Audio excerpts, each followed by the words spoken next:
வணக்கம். நான் உங்கள் அபிமான யோகாம்பாள் சுந்தர். இன்றைக்கி என்ன பார்க்க போகிறோம் அப்படின்னு சொன்னால், நம்மளுடைய ராமநவமி மார்ச் 26ஆம் தேதி வந்துடுத்து. அதுக்கான பிரசாதங்கள் தான் பார்க்க போகிறோம். என்ன பிரசாதங்கள் அப்படின்னு கேட்டேன்னா, ட்ரை ஃப்ரூட்ஸ்லாம் சேர்த்த கீர், வடைப்பருப்பு, நீர்மோர், பானகம். ஸோ இதெல்லாம் எப்படி பண்ணுறதுன்னு சொல்லிட்டு வீடியோவில் கண்டினியூஸாக போய் பார்க்கலாம் வாங்கோ. எல்லாமே ரொம்ப ஈஸியான ஒரு மெத்தட் தான், நிறைய எல்லாருக்கும் தெரிஞ்சது தான். ஸ்டெப் பை ஸ்டெப் நம்ம எப்படி பண்ணுறோன்றதை பார்க்கலாம்.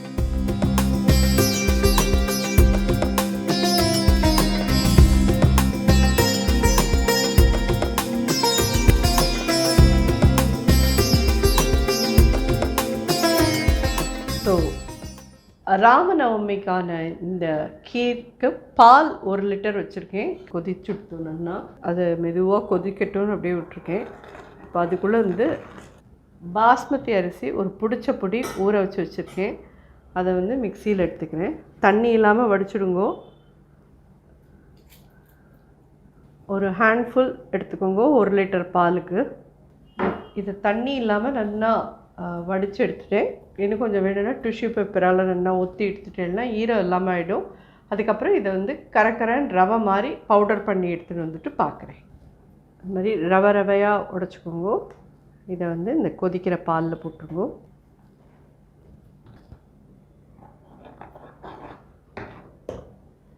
இது ஆக்சுவலி லாஸ்ட் இயர் தமிழ் வருஷ பிறப்பு கழிஞ்சு நம்ம பார்த்துக்கு நம்மளோட யூடியூப் வீடியோவில் துஷ்யந்த் ஸ்ரீதர் அவருடைய ராமாயணத்தை கொடுத்து அது விஷயமாக பேசுகிறதுக்கோசரம் வந்திருந்தார். அப்போது ராமாயணத்துக்கும் இந்த ட்ரை ஃப்ரூட் கீருக்கும் உள்ள சம்பந்தத்தை பற்றி பேசினார். அப்போது இந்த கீரை நம்ம பண்ணினோம். அதில் நிறைய பேர் கேட்டிருந்தேன், இந்த கீரோட வீடியோவை தனியாக நீங்கள் கொடுங்க மம்மி, நம்ம ராமநவமிக்கு பண்ணுறதுக்கு ரொம்ப ஹெல்ப்பாக இருக்கும் அப்படின்னு சொன்னேன். அதை பேஸ் பண்ணி நான் இந்த கீரை இப்போ பண்ணுறேன். ஸோ அப்போ அவர் பேசுகிறதே சொல்லியிருந்தார், ட்ரை ஃப்ரூட்ஸுக்கும் ராமாயணத்துக்கும் என்ன சம்பந்தம் அப்படின்னு சொல்லி நம்ம கேட்டபோது அவர் சொன்னார், சபரி பழங்களெல்லாம் சாப்பிட்டு வச்சிருந்து அதை ராமருக்கும் லக்ஷ்மணருக்கும் கொடுத்தா அப்படின்னு சொல்லி நம்ம சொல்லிட்டு இருந்தோம், நம்ம பேசிகிட்டு இருந்தோம். அதெல்லாம் கடித்து பார்த்துட்டு அவள் கொடுக்கல. அவள் ஒரு மரத்தில் இருந்த பழங்களை சாப்பிட்டு பார்த்தா அந்த மரத்தில் இருக்கிற இதெல்லாம் நல்ல ஒரு ஸ்வீட்டாக இருந்தது, நல்ல ஒரு இனிப்பான ஒரு சுவையோடு இருந்ததுன்னா அந்த மரத்தில் இருந்த பழங்களெல்லாம் எடுத்துன்னு பதப்படுத்தி வச்சுருந்து, பதப்படுத்தினது தான் உங்களுக்கு ட்ரை ஃப்ரூட்ஸ். அதை யூஸ் பண்ணி தான் ராமலக்ஷ்மணர் வரத்தே அவளுக்கெல்லாம் அதை ஆஃபர் பண்ணினா. ஸோ அவர் சொல்லறச்சே அப்படி தான் சொன்னார், எல்லாரும் சொல்லிட்டு இருக்கிற மாதிரி எச்சப்படுத்தி அவள் கடிச்சிட்டு கொடுக்கல. ஒரு மரத்தோட பழத்தை அவள் சாப்பிட்டு பார்க்குறா, எந்த மரத்தில் பழங்கள் நன்னா இருக்கோ, சுவையாக இருக்கோ, இனிப்பாக இருக்கோ அந்த மரத்துலேருந்து பழங்கள் எடுத்து பதப்படுத்தி வச்சுருந்து ராமலக்ஷ்மணர் வார்த்தையே அவளுக்கு ஆஃபர் பண்ணுறா அப்படின்னு தான் சொன்னார். அதனால அந்த ட்ரை ஃப்ரூட்ஸை வச்சு நீங்கள் ஒரு பாயசம் பண்ணுங்க, நம்ம ராமாயணத்தை பற்றி பேசுகிறதே அப்படின்னு சொல்லியிருந்தார். அதனால் அதை பண்ணியிருந்தேன். இப்போ இது தனியாகவே ஒரு வீடியோவாக உங்களுக்கு ராமநவமிக்கும் அதுவும் இந்த ரொம்ப ஆப்டாக இருக்கும் அப்படின்றதுனால இதை எடுத்திருக்கேன். ஸோ இப்போ 1 லிட்டர் பாலில் ஒரு பிடிச்சப்படி பாஸ்மதி அரிசியை நல்லா ரவையாக உடச்சி போட்டிருக்கேன். இதில் குங்குமப்பூ ஒரு 8 ஸ்ட்ரிங் போடுறேன். இதோடலாம் நல்லா கொதித்து இந்த அரிசிலாம் நல்லா வேகட்டும். இது குறைஞ்சபட்சம் ஒரு 20 நிமிஷம் ஆகும். நல்லா இது குறைஞ்சதுக்கு அப்புறமா இதில் சர்க்கரையும் போட்டு ட்ரை ஃப்ரூட்ஸ்லாம் கட் பண்ணி வச்சுருக்கோம் அதெல்லாமே போட்டு நல்லா ரெடி பண்ணோன்னா ஜோரான ராமநவமிக்கு ராமருக்கான கீர் தயாராகும். ஆனால் இதை தவிர வழக்கம் போல் நம்ம பண்ணுற பானகம், நீர்மோர், வடைப்பருப்பு அதுவும் பண்ண போகிறோம். இது கொதிச்சுன்னு இருக்கட்டும். ஒரு 20 நிமிஷம் கழிச்சு இதை பார்க்கலாம். ஸோ நம்ம பானகம் பண்ணுறதுக்கு ராமர் ரொம்ப சிம்பிள் அப்படின்னு நான் எப்பயுமே சொல்லுவேன். ஆனால் என்னென்னா இது ராமரோட ஜனனம் இது வரத்தே நமக்கு நல்ல கோடை காலம் ஆரம்பிச்சிடுறது. அதனால தான் இந்த கோடை காலத்துக்கு தகுந்த மாதிரியான பானகம், நீர்மோர், வடைப்பருப்புன்னு சொல்லுவாங்க. வடைப்பருப்பு எப்படின்னா என்னென்னா, பைத்தம்பருப்பு ஊற வச்சு அதில் வந்து வெள்ளரிக்காய் போட்டு வெறுமை அப்படி தான், வெறும் பைத்தம்பருப்பில் மட்டும்தான் பண்ணுவா முன்னாடிலாம். அப்புறமா வெள்ளரிக்காய் ஆக ஆரம்பிச்சிது. அதுக்கப்புறம் அதில் கேரட் ஆட் ஆக ஆரம்பிச்சிது. இப்போ நம்ம வந்து அதில் இன்னும் ஒரு 2-3 டிஷ்ஷும் ஆட் பண்ணி அதுக்கப்புறம் அதை தாளித்து கொட்டி எலுமிச்சம்பழம் புழிஞ்சு அதை யூஸ் பண்ணிக்க போகிறோம். அது வந்து சாலட் மாதிரியே இருக்கும். அதை இந்த கோடை நாளில் நம்மளால் நல்ல இதுவாக சாப்பிட முடியாது இல்லையா? ஸோ அதுக்கு தகுந்த மாதிரியான ஃபுட்டெல்லாம் தான் நைவேத்தியமாக வச்சுருக்கா சுவாமிக்கு. ஸோ இந்த பானகம் நம்ம பண்ணுறதுக்கு இது வந்து ஒரு 250 கிராம்ஸ் கிட்ட வெள்ளைப்பொடி, அதில் இன்னும் ஒரு 1/2 லிட்டருக்கு கிட்ட ஜலம் விட்டுருங்கோ. ஒரு 1/4 டீஸ்பூன் ஏலக்காய் பொடி, ஒரு 1/4 டீஸ்பூன் சுக்கு பொடி போட்டிருந்தாலும் இந்த மாதிரி இஞ்சி கொஞ்சம் சின்ன பீஸ் திருகி எடுத்துட்டு அதை வந்து நல்லா அது மாதிரி புழிஞ்சு விட்டுருவோம்.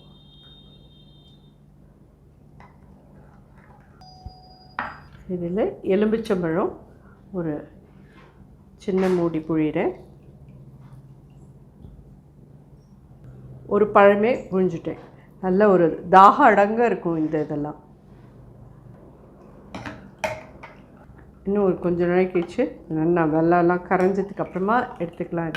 இந்த வெல்லம் என்னன்னு கேட்டிங்கன்னா நல்ல பொடியாக இருக்கிறதுனால உங்களுக்கு ஈஸியாக கரைஞ்சிரும்.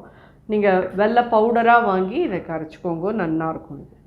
இதை எடுத்து வச்சுக்கலாம். நம்ம நீர்மோர் பண்ணலாம். அதுக்கப்புறமா வடைப்பருப்பும் பண்ணிவிட்டு 3த்தையுமே சுவாமி நைவேத்தியத்துக்கு எடுத்து வச்சுக்கலாம். பானகம் தயாராகிடுது. நீர்மோருக்கு ஒரே ஒரு பச்சை மிளகாய் எடுத்துக்கிறேன். இஞ்சி அதே மாதிரி திருகினது ஒரு சின்ன பீஸ், உப்பு நல்லா 1/2 டீஸ்பூன் கிட்ட, தயிர், இது வந்து ஒரு 1/2 லிட்டர் தயிர். இதை நல்லா சிலிப்பிட்டு அதுக்கப்புறம் இதில் இன்னும் நல்லா ஒரு 1/2 லிட்டர் கிட்ட தண்ணி விட்டுடலாம்.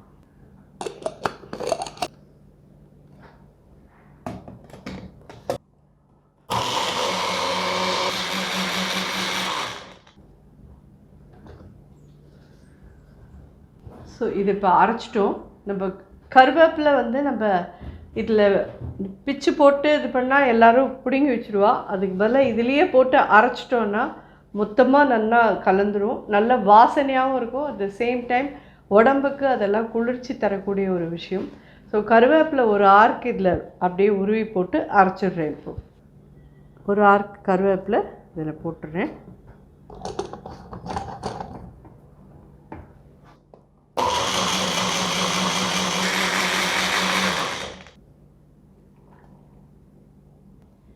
கெட்டியான தயிர் தான் விட்டோம்.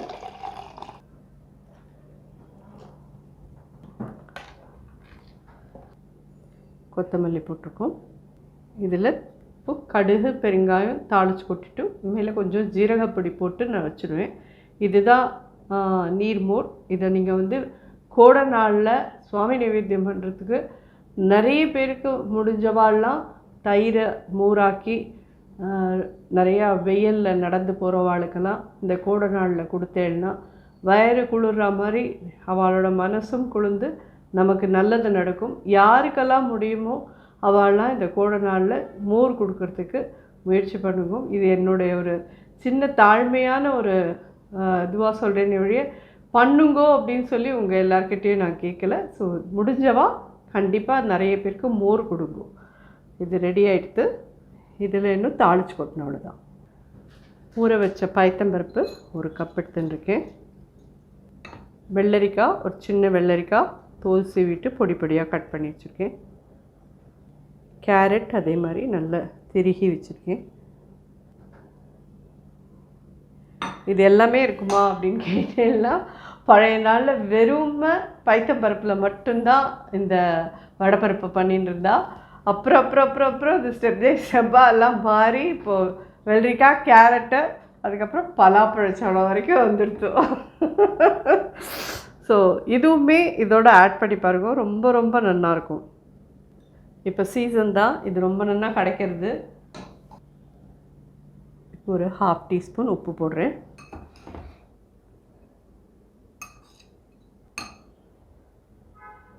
இதே இதில் மாங்காவும் நீங்கள் கட் பண்ணி போடலாம். ரொம்ப ரொம்ப நல்லாயிருக்கும். பச்சை மாங்காய் கிடச்சவா மாங்காவையும் குட்டி குட்டி குட்டி ஸ்லைஸாக கட் பண்ணி இதில் போடலாம். இதில் நம்ம இப்போது கொத்தமல்லி ஆட் பண்ணுறோம். இது எல்லாமே தயார். ஸோ இதுக்கு கொஞ்சமாக எண்ணெய் விட்டு கடுகு பெருங்காயம் நீர்மோரில் தாளித்து கொட்டிடலாம். இதுக்கு கடுகு பெருங்காயம் பச்சை மிளகா 3 தாளித்து கொட்டணும். வடைப்பருப்புக்கு இது 2 தாளித்து கொட்டினதுக்கப்புறம் எலுமிச்சம்பழம் புழியலாம். ஒரு 1/4 டீஸ்பூன் கடுகு போட்டிருக்கேன். பெருங்காயப்பொடி ஒரு 1/4 டீஸ்பூன். இதை வந்து மோரில் விட்டுடலாம்.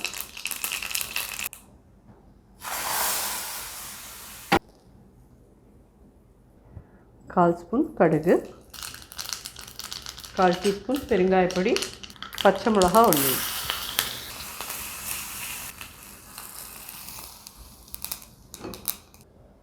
இந்த வடைப்பருப்புக்கு ஒரு 1/2 மூடி எலுமிச்சம்பழம் புழிகிறேன்.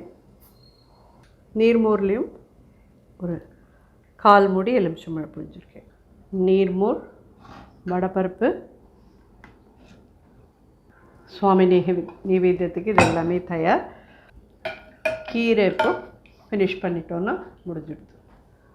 இந்த ஸ்டேஜில் இந்த கரண்டியால் 2 கரண்டி கிட்ட சர்க்கரை போடுறேன்.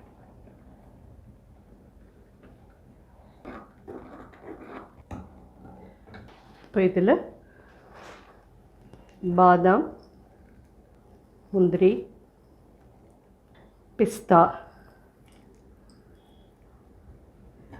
இது எல்லாமே போட்டு எல்லாத்தோடையும் சர்க்கரையோடையும் சேர்ந்து ஒரு 5 மினிட்ஸ் கொதிக்க விடுங்க. ஏலக்காய் பொடி ஒரு 1/4 டீஸ்பூன் கிட்ட போட்டுருக்கோம். சர்க்கரை போட்டப்புறம் கொஞ்சம் நீத்தா மாதிரி ஆகிக்கும். அதனால் எகெயின் இன்னொரு 5 மினிட்ஸ் கொதிக்க விட்டேன்னா இது எல்லாமே நல்லா சேர்ந்தா மாதிரி ஆகிடும். ஜோரான இந்த கீரும் தயார் ராமநவமிக்கு. ஸோ இது டிஷ் எல்லாம் பண்ணுறதே வேறு ஏதாவது பேச வேண்டாம்னு தான் பேசலை. ராமநாமத்துக்கு உண்டான மகிமையை பற்றி நிறைய பெரியவாள்லாம் சொல்லியிருக்கா. நான் ஒன்றும் புதுசாக சொல்லணும்னு அவசியம் இல்லை. நான் முன்னாடியே உங்களுக்கு ஒரு சில வருஷங்களுக்கு முன்னாடி நான் சொல்லியிருக்கேன். நாராயணன் அப்படின்ற இதில் 2வது எழுத்தான ராவும் நமச்சிவாயில் 2வது எழுத்தான மாவும் சேர்ந்தது தான் ராம அப்படின்ற அந்த வார்த்தை. அந்த ராம நாமத்துக்கு அப்படி ஒரு பவர்ஃபுல்லான ஒரு இது உண்டு. ஆஞ்சநேயர் வந்து எந்த இடத்துலலாம் ராமநாமம் சொல்லப்படுறதோ அங்கெல்லாம் அவர் கண்ணில் அதாவது என்ன சொல்கிறது, அவருடைய கண்களில் தண்ணீரோடு வந்து நின்றுட்டு அதை கேட்டுன்னு இருப்பாராம். யார் ராமநாமா சொல்கிறாரோ அந்த இடத்துல அப்படி ஒரு பரிபூர்ணமான ஆசீர்வாதம் பண்ணுவாராம் ஆஞ்சநேயருமே சேர்ந்து. ஸோ ராமரை பற்றின இது நம்ம சொல்லிகிட்டே போகலாம். அவருக்கு வந்து யார் சரணாகதின்னு வந்தாலும் எல்லாரையும் ரட்சிக்கக்கூடியவர் ராமர். இதெல்லாம் நான் சொல்லணும்னு அவசியம் இல்லை. நீங்கள் எல்லாரும் பெரிவா நிறையா படிச்சிருப்பேன், நிறைய தெரிஞ்சுருப்பேன், நிறைய ராமாயணத்தை கேட்டுருப்பேன். ராமாயணத்துக்கு உண்டான அந்த பலனே ஒரு தனி பலன். அதை நம்ம அதாவது துளசிதாசரோட இதில் பார்த்தீங்கன்னா அவர் 9 வரிகளில் ராமாயணத்தை சொல்லியிருப்பார். ஆத்தௌ ராம தபோ வனாதிகமனம் அஸ்வாமிருகம் காஞ்சனம் வைதேகிஹரணம் ஜட்டாயுமரணம் சுக்ரீவ சம்பாஷணம்.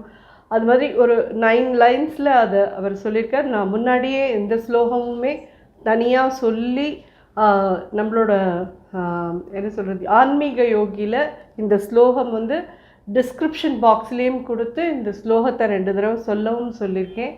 கண்டிப்பாக தேவைப்பட்டவா இந்த ஸ்லோகத்தை நீங்கள் டிஸ்கிரிப்ஷன் பாக்ஸ்லேயும் போய் பார்த்து ஆன்மீக யோகியில் அந்த இது இருக்குது, ஸ்லோகம் இருக்குது, அதுக்கு உண்டான வார்த்தைகளும் இருக்குது. கண்டிப்பாக போய் பாருங்கோ தேவைப்பட்டவா. ஸோ நம்ம வந்து இந்த ராமநவமி அன்னைக்கு கண்டிப்பாக எவ்வளோ தூரம் நம்மளால் முடியுமோ அவ்வளோ தூரம் ஸ்ரீராம் ஜெயராம் ஜெய் ஜெயராம், ஸ்ரீராம் ஜெயராம் ஜெய் ஜெயராம் இதை மட்டுமான சொல்லின்னு இருக்கலாம். அந்த ஸ்ரீராமனை நம்ம கும்பிடுறதுனால நமக்கு எல்லா காரியங்களையும் ஜெயம்தான் உண்டாகும். அது நிச்சயமான சத்தியமான வார்த்தை அது. ஸோ இது எல்லாமே இப்போ தயார். நீங்கள் எல்லோரும் மார்ச் 26 அன்னைக்கு இந்த ராமநவமிக்கு இது எல்லாத்தையும் பண்ணி ஹாப்பியாக கொண்டாடுவேன்னு நான் நம்புகிறேன். ஹோப் இதெல்லாம் தயாராகிடுது. பார்த்தேன்னாலே தெரியும் உங்களுக்கு. இந்த கீர் எவ்வளோ க்ரீமியாக. பால் என்ன பால் மாமி நீங்கள் எடுத்துட்டேன் அப்படிங்கிறது நார்மல் பால். இதுக்குன்னு ஒன்றும் ஸ்பெஷலாலாம் நான் எடுத்துக்கவே இல்லை. நார்மலான பால் தான் எடுத்துட்டுருக்கேன். உங்களுக்கு ஃபுல் க்ரீம் மில்க் எடுத்துக்கிறேன்னாலும் எடுத்துக்கோங்க. அதே மாதிரி சர்க்கரை போடுற இடத்துல கண்டென்ஸ்ட் மில்க் நாங்கள் யூஸ் பண்ணிக்கிறோம் சொல்கிறேன், நீங்கள் தாராளமாக யூஸ் பண்ணிக்கலாம். ரொம்ப ரொம்ப நல்லா இருக்கும் இந்த பாயசமும். நிச்சயமாக இந்த நைவேத்தியங்கள்லாம் கண்டிப்பாக எல்லோரும் பண்ணுவோம். ஹோப் இந்த வீடியோ உங்கள் எல்லாருக்கும் உபயோகமாக இருந்திருக்கும்னு நினைக்கிறேன். இதுக்கு பின்னாடி வர ஒரு சின்ன பாட்டும் இருக்குது, அதை நீங்கள் கேட்கலாம். கண்டிப்பாக இந்த துளசிதாசரோட ராமாயணம் 9 வரிகளில், அதாவது அதில் நான் சொல்லவும் சொல்லியிருப்பேன். எங்கள் பாட்டி எனக்கு சொல்லி கொடுத்தது, சாதம் களைஞ்சு, இப்போல்லாம் சாதம் களைஞ்சு ஒலையில் வைக்கிறதுன்றதெல்லாம் இல்லைன்னு வச்சுக்கோங்க. அரிசி களைஞ்சு ஒலையில் வைக்கிறதுன்றதெல்லாம் கிடையாது. இப்போல்லாம் எல்லோரும் அப்படியே டக்குன்னு ஏதோ 2 தடவை இதுலேயே வாஷ் பண்ணுறோம், அப்படியே ரைஸ் குக்கர்லேயே வைக்கிறோம், அப்படியே முடிச்சு போய்டுறது. ஆனால் பழைய நாள்லலாம் வெங்கல பானையில் தான் சாதம் இது பண்ணுவோம். அப்போ சாதம் வெடிக்கிறச்சே இந்த ஸ்லோகத்தை நீ சொல்லணும் அப்படின்னு சொல்லி எனக்கு எங்கள் பாட்டி சொல்லி கொடுத்துருக்கா. ஸோ நான் இன்னி வரைக்கும் எப்போல்லாம் சாதம் வைக்கிறேனோ அப்போல்லாம் நிச்சயமாக இந்த ஆத்தோ ராம தபோவனாது. ஏன்னா நம்ம சாப்பிட்ற சாதம் இருக்குது பார்த்தேளா, அது நாமாவோட நமக்கு உள்ளே போச்சுன்னா நமக்கு சத்சங்கத்தை இன்னும் கொஞ்சம் கூட்டும் அப்படின்னு சொல்லுவாள். நம்ம ஏதேதோ நினைவுகளோட ஏதேதோ காதில் வாங்கிட்டு ஏதேதோ இது பண்ணிட்டு இருக்கிறத விட நல்ல நாமா சொல்லிட்டு வெறும் ஒரு ரசசா சாப்பிடுங்களே, நிஜமாலுமே உங்களுக்குள்ளே எவ்வளோ ஒரு மாற்றம் உருவாகிறதுன்றதை நீங்களே பார்க்கலாம். கண்டிப்பாக இதை நான் ரொம்ப பெரிய ஒரு உபன்யாசமாக சொல்கிறேன்னு நீங்கள் நினச்சிக்காதீங்கோ. என்னோட ஒரு தாழ்மையான ஒரு கருத்து இது. தேவைப்பட்டவா இதை உபயோகிச்சுக்கோங்க. ஸோ இதெல்லாமே தயாராகிடுத்து. அடுப்பு அணைச்சிட்டேன். जय जय राम जानकी राम सीता राम श्री राम कोदंड राम पट्टाभिराम कल्याण राम जय जय राम जानकी राम सीता राम श्री राम कोदंड राम पट्टाभिराम कल्याण राम देवदेव सुत सेवित राम जानकी राम देवदेव सुत सेवित राम जानकी राम पावन राम जय पुरुषोत्तम राम पावन राम जय पुरुषोत्तम राम सदा अभयकर सीता मनोगर पट्टाभिराम सदा अभयकर सीता मनोगर पट्टाभिराम जय जय राम जानकी राम सीता राम श्री राम कोदंड राम पट्टाभिराम कल्याण राम कोदंड राम पट्टाभिराम कल्याण राम कल्याण राम जय जानकी कांत स्मरणं जय जय राम राम. ஹோப் இந்த வீடியோ உங்கள் எல்லாருக்கும் நிச்சயமாக உபயோகமாக இருந்திருக்கும்னு நினைக்கிறேன். கண்டிப்பாக எல்லாரும் இந்த ராமநவமிக்கு இந்த பிரசாதங்களெல்லாம் பண்ணிவிட்டும் எப்படி உங்களுக்கு வந்ததுன்னு சொல்லி எனக்கு ஃபீட்பேக் சொல்லுங்கள். ஸ்ரீராம் ஜெயராம் ஜெய் ஜெயராம். நன்றி, வணக்கம்.